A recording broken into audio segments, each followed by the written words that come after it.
You're welcome back to the podcast. I hope you enjoyed the last segment, which is part two of my conversation with Jimmy. This is the third and the final part of the conversation. Slightly longer, but I just wanted everything to be done with at this point. I hope you enjoyed this last part. Feel free to reach out if you want to come on the podcast. I might be reaching out to you anyway to have a discussion, but this is what the discussion will look like. Thank you very much for watching. I really do appreciate it. And I hope to see you soon. So the other two things, and I'm curious to see how you actually remember them Okay. about sort of like politics or politics adjacent in during our time uh was one that the part of the ownership crisis, Okay. and we went on like a protest in Abiri in Oshogo, and Yeah. we got to at least we blocked the roads, normal things that we would normally do, Mhm. and they sort of like played with us to or pleaded with us to allow some cars to pass, Yeah. and you had the opportunity to sort of like address Arebe. hmm How much of that do you remember before I say what I what I thought was a bit tricky about that situation? Yeah. So, I mean, and to be fair, that was one of the major reasons that till today I I have like utmost hatred for that Arabic of a man. Because, I mean, before he got his mandate back, while campaigning, Lautech was one of the major points that he was using as a campaign tool. When they get there was leadership crisis, blah blah blah.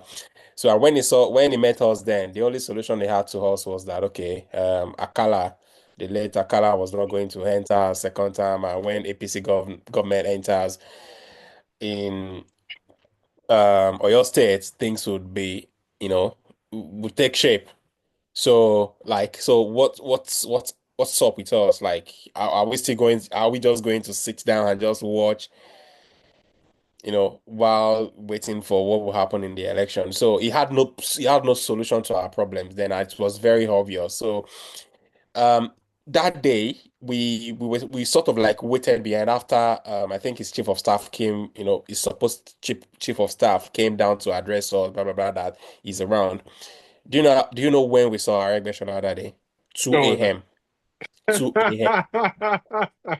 So you can imagine. So we were able to meet with him at 2 a.m. that morning. So like definitely the following morning. And that was when we started having all these conversations. And of course it doesn't have any solution to our problem at that time. The problem there was that okay, majority of our lecturers were leaving for Ogbomoso because of the conmess, that was being, paid then by Makala. So I remember everything vividly. The following day, I got a call from the VC, Okay.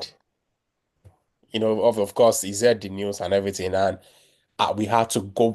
Myself and Fika had to go to Ogbomoso the Mm, following night to go and meet with mm, the VC again. And that was when, a lot of people don't know what was, going on behind the scenes. The VC gave me the VC told me categorically that our protest then has caused so much problems, and that if we are not careful, we are even going to spend lots of, I mean, more time at home than we anticipate that we were looking at then. mm. That the only so that his own solution then, so he gave me like a deal. He gave me the contact number of what's his name in BCOS Ibadan, maybe Adeoti or something. That he was going to interview me, and I'm going to like sort of like grant an interview, do an interview. Mm. That we the medical students, look, we had a very long conversation, with the VC then, you know. that we, the medical students, had agreed to move to Ogbomoso, and he was going to give me 1 million naira. Bro, I'm telling you. what was So BC? Was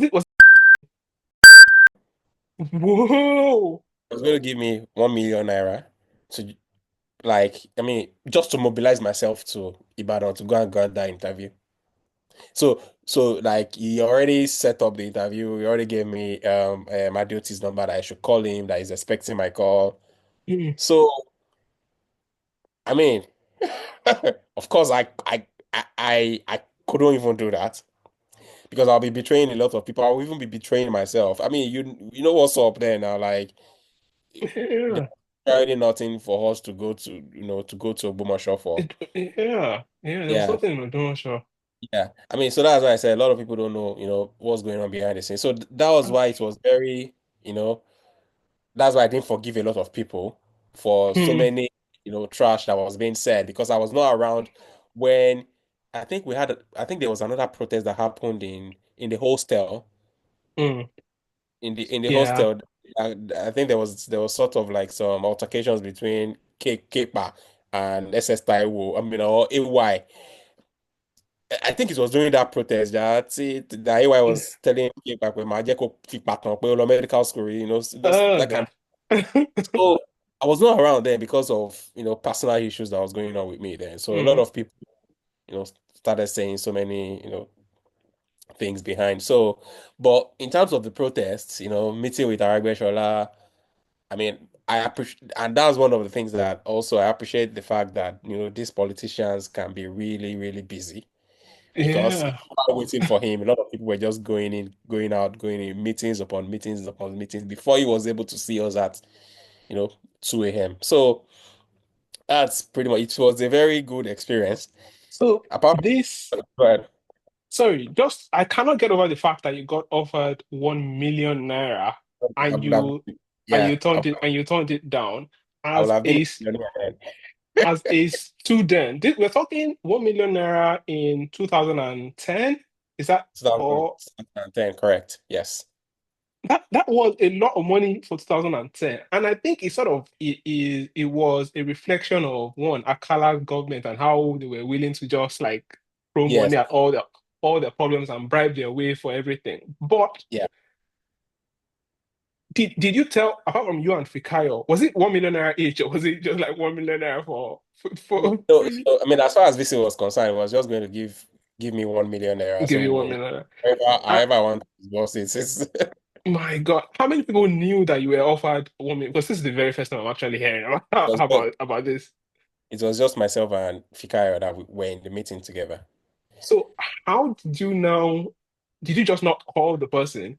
So so I did not call. So the VC was on my neck, right? I think less than a week later, I got a call, like a distress call from one of the guys that I usually, sort out in college in Ogbomoso, Mm. that they've that there was a request from Ogbomoso that they should send my file to Ogbomoso. So God. so so that man actually, called me to come to his Isale show now that they've been asking for my file, from Ogbomoso. Mhm. So, but it was just because I I didn't know what to tell the VC. So I was avoiding his calls. So he was literally calling me, I didn't know And I was avoiding his calls. So at some point I had to call him. I just, tell him point blank that it will be very difficult for me to do because of we need to see progress being made first before we jump into that kind of situation, yeah, because there's really nothing in Grosho Okay. to do. Yeah. So he was just trying to, use me to score, some political points with the Oyo State government. Okay, at least by the time he's selling it to the government that even the medical students are happy to come, is also a Yeah. plus on his own portfolio. Yeah. Uh, Oh, wow. That and is it was, yeah. I mean, apart from that, there were a lot of battles then. Then then the SUG aspect of things like that, because after that protest, papers that were carrying the news, Mm. they were not they were not being specific about my position.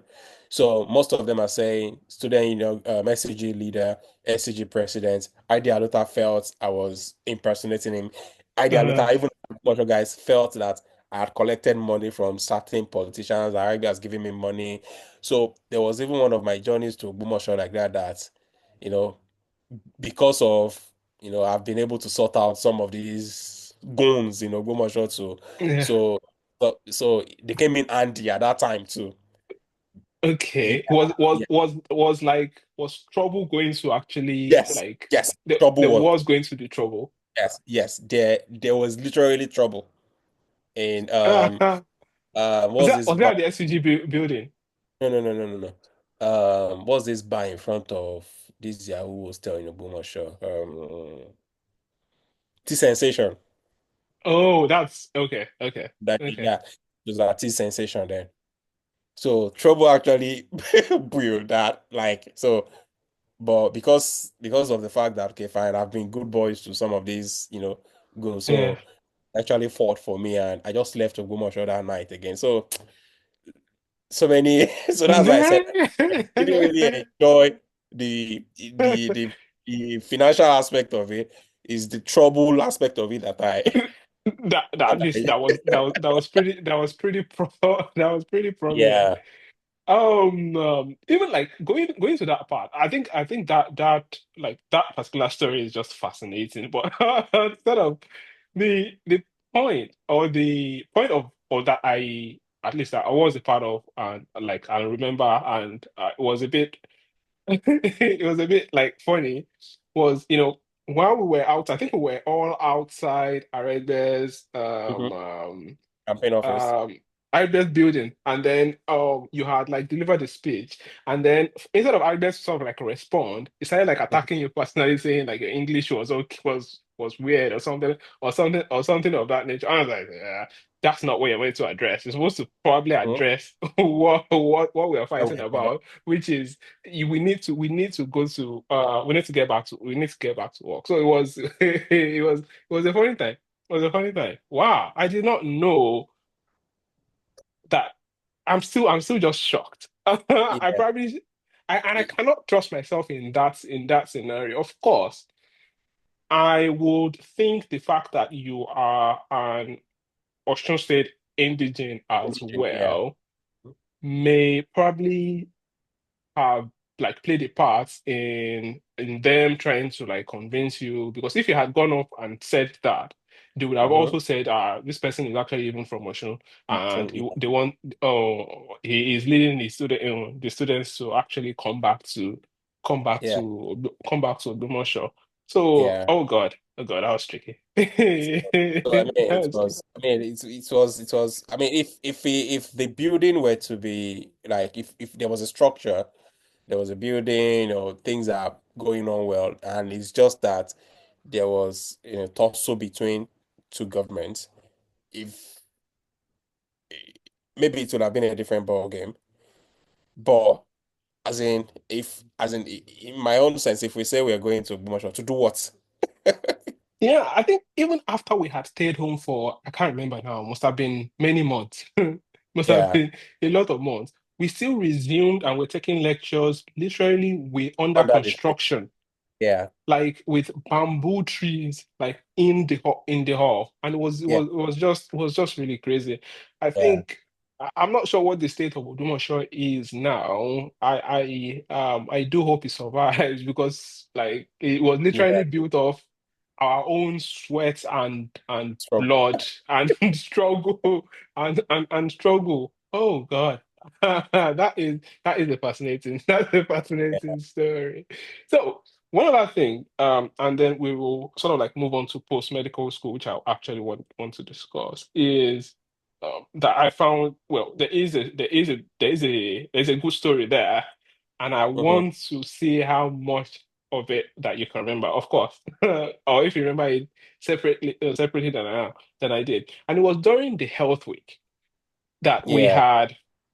part of the health week. The health week is like a week long activity for like to that LAMSA usually would, so that's the Medical Students Association would celebrate, and we'll do things like medical outreaches, we'll do dinners, we do awards. And in this particular health week, I think it was the one either in 600 level or 500 level, you were chair, weren't you? Yeah. And I was editor in chief, and we had gone on an outreach to the Ataujas Palace. That's the king of Oshogbo's Palace. Yeah. Okay, and I just wanted you to sort of recollect that. I recollect that story. How do you remember it? Well, I mean, things were going on smoothly. Not until we pulled out our cameras and and we wanted to like sort of like take pictures. Like, I mean, we were, I mean, innocently. I mean, we wanted to take those innocent pictures with the Hubba, and he took it in an entirely different dimension. I think it was because he felt he was not well dressed, right? That he was not well dressed, and he thought we were going to like sort of like send those pictures out while he was in that state, and he was almost going to, I mean, start cursing us, throw us out of his palace and throw us Was out of his palace and it was funny scary to me because it was just yeah, like it was both of us that were in that scene, were in that scene. I'm not sure if there was anyone in the room, but the yeah, primary focus was just both of us. And we had gone to the to like the palace, where outside the palace where like everything was going okay. And then we entered the palace and he came down and then he met us. Yes, it was not like very very kingly dressed, mhm, but we just wanted to like do his blood pressure. I don't know if I was doing the blood. I can't remember if I was doing the blood pressure and you had the camera, or you were doing the blood pressure and I had the camera. Whatever it was just a bloody a bloody shit show. After he sort of like realized, because he now thought that we were sneakily taking his pictures. And one of pictures the things, yeah, and one of the things he said was that the people would think that the that king's sick. was sick. Yeah, yeah, yeah, And that might sort of like cause trouble. And he said, if we don't delete the pictures, that that the gods of the land or something like that will be angry with us. And he basically gave us like the marching orders to go. yeah. So it was scary funny. It was scary because it was giving us all these threats. Hmm. And then we sort of got out. And then I don't know if you remember this. When we got out, I Hmm. think Bio came to meet us. That one person had gone to meet him, and the person also I think came. I think was one of the assistants, and Yeah, came to check our phones whether we had actually deleted the picture. I yeah, don't know if you remember that part. yeah, yes, yes. And to be fair on him as well, like in retrospect now, like I think he's also actually just trying to be safe because Obas too, they are politically inclined, and maybe from his own point, I mean, angle, he was right. Because if those pictures get out, his opponent or whoever doesn't want him to be there, or whoever dislikes him might just, start using those pictures as an excuse. I mean, this is just me, being like sort of like a devil's advocate now, like thinking in his own, point of view. Yeah. Yeah, yeah, I think it's quite right. I just found that story is actually a good story. It's actually a good story to tell because, of course, like looking back, of course, I don't think it would have taken anything for us to like tell him that okay, does it mind Yeah, actually yeah, exactly. like us Yeah, taking pictures, and then maybe he would have actually gone in and dressed properly very and then well. Yeah. came out and took pictures. But it was very Imagine funny. that picture in front of Ocean Defender. Oshinwera was a terrible publication. Was a terrible publication. Yeah, absolutely. I get what you're saying. Oh God. Fun times. We're discussing, we talked about med school, post med school as well, which is like house job. We were together at least for a couple of months before I spoke to my legs, as people would say. Not greener pastures.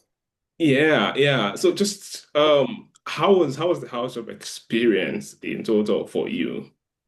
No, horrible. I mean, that's to paint it lightly. It's horrible. I mean, as you probably know, we are still receiving our house job salary up to now. And looking at it, I think we did house job 10 years ago, or maybe 9 years ago. So that's to tell you that, I mean, I'm being owed 9 years salary. So it was horrible. I mean, the clinical experience of it, I mean, was good. At least that's provided a very good foundation that we are using now in terms of our clinical practice. Um, but I mean, the expectations was that, okay, fine, when you're in a house job, at least you become more financially um successful, so to say. You don't have much responsibilities. So that's one of those things we're really looking, forward to. And the very first 6 months of our house job, we didn't receive a dime in salary. So it was a nightmare. Um, a lot of people, including yourself, left at some point when you got better places. Some of us couldn't, so we were stuck in the whole process for a year. But I mean, it's one of the darkest periods of my life, I would say, Oh. because I was I was living in in abject poverty. I mean, I could remember those times where we would be, chasing around the cold food in the hospital because we don't have any other means of surviving. And I mean, I got very good, I mean, very good colleagues there. Despite the fact that we do not have the money, but the friendship, the experience, the colleagues made the whole process, at least bearable to some extent before we left. Yeah, yeah, yeah.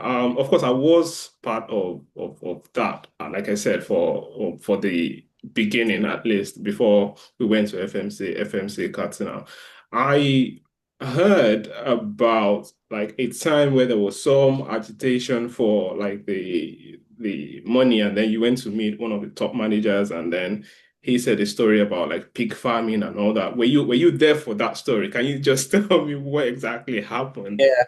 Yeah, so it was the CMD of the hospital categorically, and that was I think we were rounding up with our program. As a matter of fact, I think that was our last day of our job. So he called us into his office. We were hoping to get a good news about the money we were being owed. And he's a very top guy, top professor, well known in Nigeria. He just called us, telling us that I mean, he appreciated all our efforts and that unfortunately, I mean, these are his words, there is no more money in medicine. That those are his words exactly. There's no more money in medicine. So he was advising us to, venture into other things. He said, I mean, we could consider pig farming. Yeah, The I heard that story and it just sounded ridiculous. I just could not like, house job is supposed to be like a time whereby it is you have less responsibility but relatively buoyant finances. So it is a time where, people spend 7 years in med school. We spend up to like 9, 10 years. It is a time where all the sacrifices were supposed to come due. yeah, But then you get there, you sign a contract that says that you need to pay me what I own for the work, and then I do the yeah, work and I don't get paid. okay. I found it ridiculous. Yeah, and if you dissent your voice, if you want to go on strike, then they get threatened with a lot of things, and I mean, it was it was a nightmare, and that's just Yeah, yeah, yeah. Also, I think the politics of like Ogbomoso and Osogbo also continued post medical school, especially in that Ogbomoso hospital, because saying that you were going on strike felt like you did not want the Ogbomoso hospital to survive, which it wasn't yeah. just that. I need to eat. Exactly. And the thing is that most of our consultants, the majority of them are Oyo State indigenes or Ogbomoso. So they see the hospital, or maybe they were seeing the hospital as, being their property. So it's not even as a matter of it's a government property, it's our own, like it's our own hospital. So it must work at all costs. So they don't even mind the fact that, I mean, some of them do not even mind the fact that they were not getting paid. So far, the hospital is Yeah. up and running. God. Oh God. Okay. So sort of like moving on from there, I want you to talk a little bit about that time post house job because I think you guys finished house job before we did, given that we had to go restart. So there was that time where it seemed like you and Lakon were doing like jobs I could not fathom in in Lagos. I think you guys were making money, but just talk a little bit about that time and how it was working for you, what you were doing, and like how if it was worth it at the end. I mean, I would say it was worth it at the end. But I mean, like you said, we did so many unimaginable jobs. So myself, as an example, I'd worked in a hospital before that I was getting paid 2,000 naira to cover night shifts. Per hour. No, you whining me. 2,000 naira per night. My God. 2,000 naira per night. So at some point, so I got one private hospital which I was paying me 150,000, and that's like the normal pay in Lagos that time. So I was working morning shifts there. So I got another hospital that I was getting another 150,000 to cover their nights. So So at least I was making 300,000 then. So there was one hospital that I do usually go on weekends. I think it's owned by an HMO. So I think on a weekend they pay us I can't remember, maybe 15,000 or 20,000. So it's a good amount of money then. So at least roughly.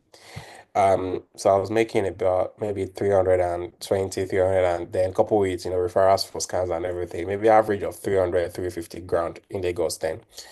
So the good thing is that I do not have to pay rent because I was sleeping in the hospital. Crazy. Um, I do not have to pay much for food because the two hospitals provide at least a meal for us. So, so I was very prudent. Like I was saving my bum out, just to be able to make sure that I get enough funds that I needed at that time to be able to, jack back. So um, it was, and I did that for a solid year. And then, so if you look at how much you're able to accumulate, based on that, I mean, as I was talking about 2000 and circa 2017, 16, I mean 17 thereabouts. So if you're able to save like 3 million naira in 2007, so that's quite a lot of money, isn't it? So that was the money we just, added together. I came to Hall because I have lots of friends in Hall. So right from day one, right from the first day I got to train station, I reconnected with Bio. So it was Bio that came to pick me from the train station. So, and I think you were also there. You also came. Was it day after I think that? we went off soon after. Yeah, yeah. We No, went off. yeah, he came to my hotel. So right from the very first day I stepped my foot inside hall. So I've always, been with friends. So it was very smooth and easy as well. Yeah, I think So at this point we have to shout out Tolani. I think she allowed you stay in a garage for a couple of days. She did not chase you out. Shout out yeah, I mean, Tolani. Shout out so I did, Tolani. yeah. So I mean, Tolani didn't. I mean, I was not homeless, because of like Tolani. So it made things, very easy as well. So Yeah. Also, I think what I did not want to shy out of was for most of the time you were here, mhm, you had both your kids here, and mhm, of course you had your parent coming to help. Your mom, your wife was here on and off. But for most mhm. of the time, you had to do their schedules and juggle that, look after them. If they were unwell, you had to like take time off work and juggling that with work. How did you manage that? Yeah. So I mean, that's a difficult one. But it's, I mean, my years in the UK have been very, chaotic and very stressful, because I'm sole parenting our two kids. So it's very difficult, I must say, especially, when I was in hospital rotation, when I was in ED and I was doing odd shifts. So, but at every point in time, I always have someone with me. That I always, if I have to go out, we go to grocery stores, go for shifts. There will always be like someone with me. Initially, when my dad came, he spent 4 months. So there was a period that I was not going to have anyone with me for like 2 weeks because, okay, after my dad left, my sister-in-law came. She spent a month, then she also went to Canada. So I was not going to have like someone with me for like 2 weeks, and I was in A&E rotation there. Oh dear. So I had to ship my brother, my younger brother from Canada. Oh God. Ship him to just come. I mean, I just told him, yeah, just take your leave around this time, just come. So he came to UK around that time, spent 2 weeks. Then after the 2 weeks, then my parents-in-law came. So it's always been, shipping one, I mean, some sort of people, I mean, everyone at every particular time, being strategic at those period. But in terms of, I mean, so what I needed people for was that, okay, if I just need someone to be at home because they're quite young. So, but I mean, I do the cooking, do the preparing for schools, come back from school, do their reading time, make their meals again. So I mean, I personally, I do not know how I was able to to survive. Yeah, it is part of the things that sort of like makes me like marvel at when you do those things. I personally I don't know if I'll be able to. I'm not in that shoe, definitely. Mhm. But like looking at you from far, I don't think I'll be able to cope. And that sort of leads me to this question. I've heard you refer to yourself severally as a domesticated man. And I think you say it tongue in cheek, but I think the evidence is also sort of there. Mhm. Uh, Certain instances, we've been in certain rooms before. Maybe we've been like visiting friends, and then would eat, and then you would go, and then you start watching the place that you used to eat. I'm not saying, and that's like culturally, I think a good thing. At least I think it's a good thing. That's the normal thing. So is That's that I agree. is I agree. I agree. I agree. That's the normal thing. Culturally, it is strange. Culturally, it is strange, yeah, cultural is strange. Yeah, but I need to say that. And would you say sort of the experience of, but I was going to say, would you say the experience of like being with your kids most of the time sort of like led you towards that like path? Or would you say that's what you have always been like? What would you say? I think that's how I've always been like, and even before even before the kids came into the picture, when my wife and I were when we moved to Canada. So do all these things together.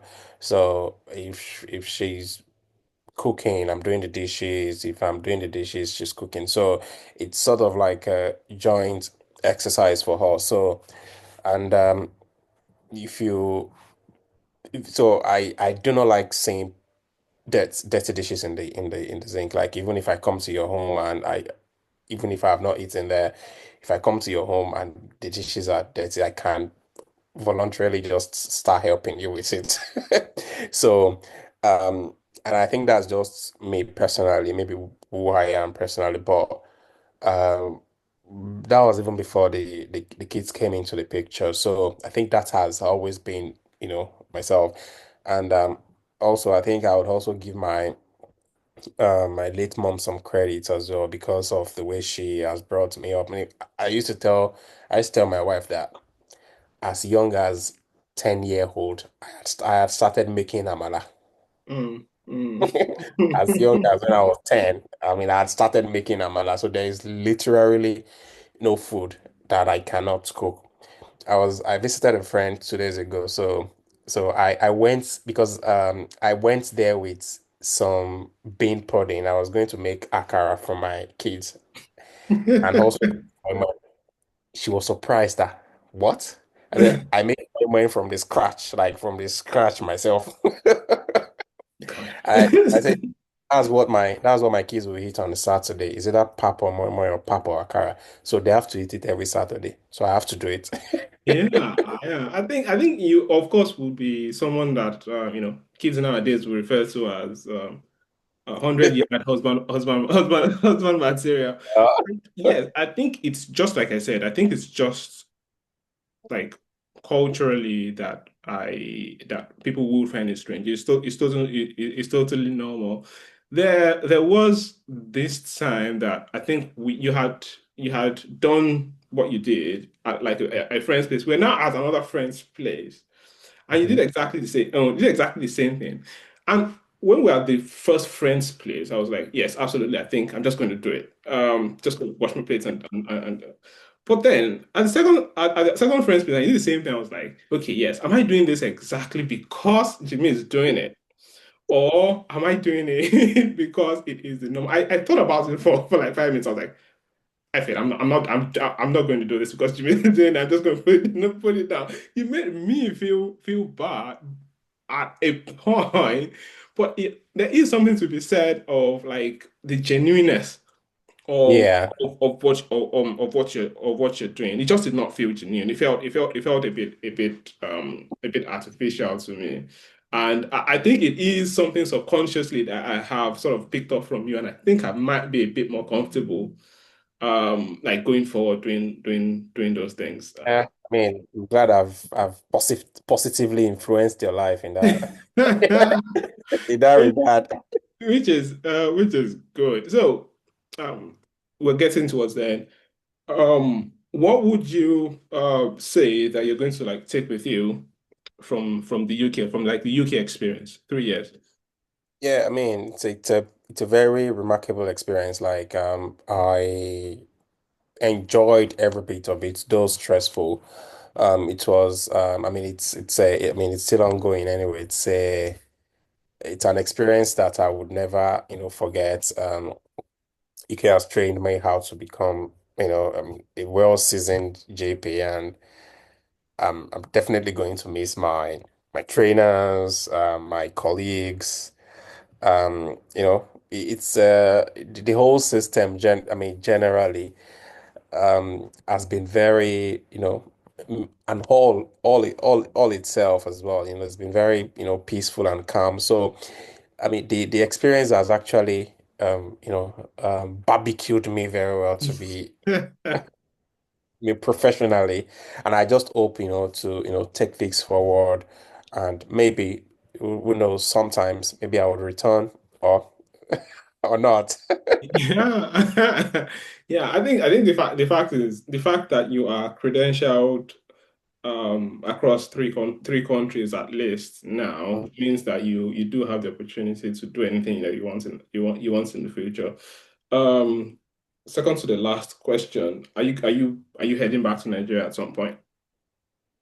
y- yes. After I used to tell my wife and also my some of my friends as well that uh, once I get to retirement age, maybe 70, like I don't want to spend that retirement in in these Western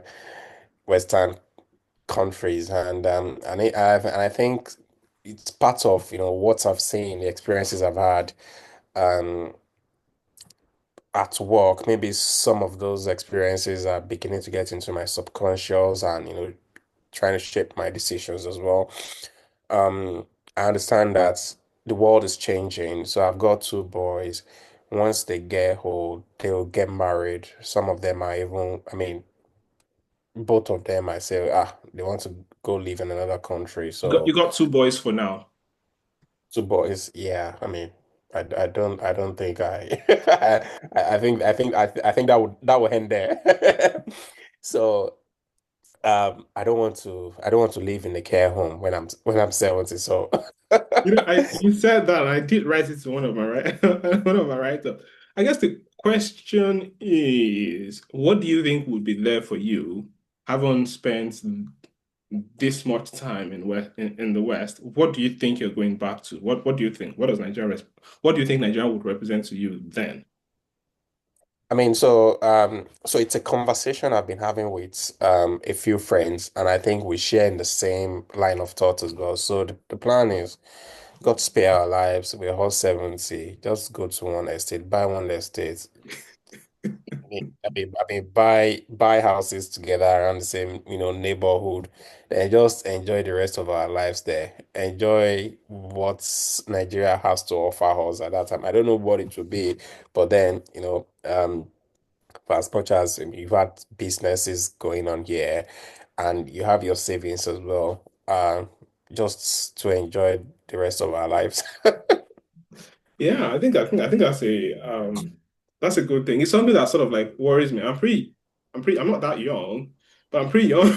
I'm pretty young to have this thought. But the amount of time that particular thought about like what's coming, what are you going to do bothers me. Yeah.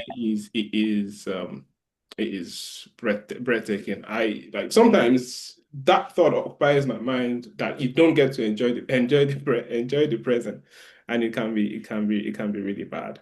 It can be Yeah, really I mean that's just my own. I mean that's my own goal. At 70, just leave whatever it is that I'm doing here, go back home. I mean, do some volunteers. Maybe I mean visit universities. Just do some volunteers just to keep myself busy. But the bit will just be like I want to be in Nigeria, I mean, where I'm from, basically. Because I mean, if you look at it, if you are in the Western world as an elderly, sometimes it can be very lonely. I mean, if you look at how many lonely people you have seen in their elderly age, so I mean, I don't pray for that kind of experience. So I think I would rather just, work towards, I mean, maybe 5, 10 years to that time, start putting in, measures in place to make sure that, okay, fine, we have a good settlement, retirement plan back home. yeah. Just to make it a bit darker, where have you thought about where you'd like to be buried? Ah, Because I'm thinking about you. I think you are from Ila, so you got that option. But I mm, don't think you know Ila as much as you know Ibadan because you're mostly yeah, raised in Ibadan. You lived for a time for a yeah. time in Lagos. You have UK ties now. You have Canadian ties now. Actually, I haven't had a thought about it, but I mean, I had an experience when I was a trainee, and I just thought about it that no, I have to do my respect from as early as possible because of the Respect for wow. I had to do it as early as possible because of the experience I had then. But I mean, I've not had a thought about it. I mean, being cremated is also something that appeals to me personally. Like, Oh, that's uh, Western. so.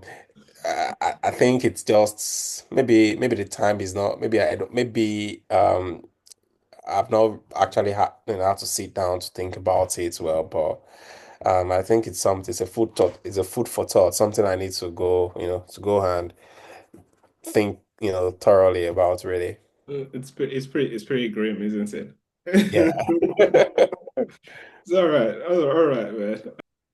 Um, I guess the so last question I want to ask you was if you could give yourself an advice, but you were just 10 years younger, hmm what would that advice be? Mm. So basically to give my 10-year younger self an advice. Mm.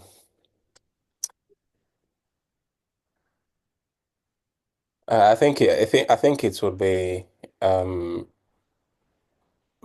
make sure you um mm, okay, whatever you basically believe in, like whatever you are very much convinced in, make sure you go for it I mean, at all costs, whatever the odds may be. There will definitely be distractions on the road, but if that's your aim, make sure you go for it at all costs. Um, Also, I mean, if I were to also give myself another advice, I would say, mm, make sure you put God first in everything you do, and also pray to God to give you a very good and supportive partner, because that would shape or mar your journey in life, basically. I think that's really beautiful. And just to round up, who would you say, can you name like three people you think have had the most impact on your life journey so far? Mm, okay. So I would say my wife. I would say my sister. Then I would say my friend Fikayo. That's great. Thanks for coming on the pod. I'm hopeful I will see you again to speak about how things are going. Good luck with Canada. Yeah, absolutely. It's a pleasure to be on your podcast, and I hope when this becomes a very big thing, I mean, I'll be able to farm you and say, oh, I think I was the first very first guest on the on the episode.